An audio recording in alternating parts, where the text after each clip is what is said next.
Мисоли 216 абсцисси нуқтаи буриши хатҳои рост x минус y баробар 1 ва 3x ҷамъи 2 баробар 23-ро ёбед. ин савол ҳам аҷеди геометрифӣ карда метавонем. Ду хати ростро доштааст, хати буришро бояд ёбем. Дар ин ҷо абсцисса яъне x-ашро бояд ёбем мегӯяд. Биёем ки алгебрави ин системаи модулаҳо аст. Биёем нависем системаи ма чист x минуси y баробар 1 3x ҷамъи 2y баробари 23. Аз мо кор кардани ин мисолро мехоҳам. Чӣ хел кор мекунем? Системаи модулаҳо шумо метавонед ифодаҳоро зарб кунед ба ягон рақам, як хеле карда ихтисор мекунед, ё ин ки ҷойвазкунӣ. Бо ҷойвазкунӣ чӣ мегуфтанед? Биёед бо ҳаминро кор кунем.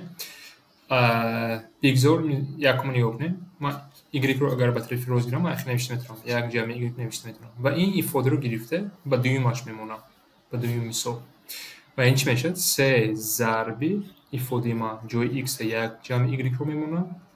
ҷамъи 2y баробари 23. 3 ҷамъи 3y қавсҳоро мекушам. ҷамъи 2y баробари 23. ва дар ин ҷо мо модулро бояд кор кунем. Ин чанд мешавад? 5y баробари 20 ва y баробари 4. Агар y баробари 4 бошад, x баробари 5 мешавад. Яъне хати буриш координатаи хати буриши ин ду хати рост 5 ва 4 аст ва аз мо чӣ мехоҳад? Абсцисса. Абсцисса ин x-ро дар назар дорам ва ҷавоби мо c мешавад. Агар ордината мегуфтам, баъд мо бояд y-ро интихоб кунем. 4. Ба ин қоидаҳо диққат кунед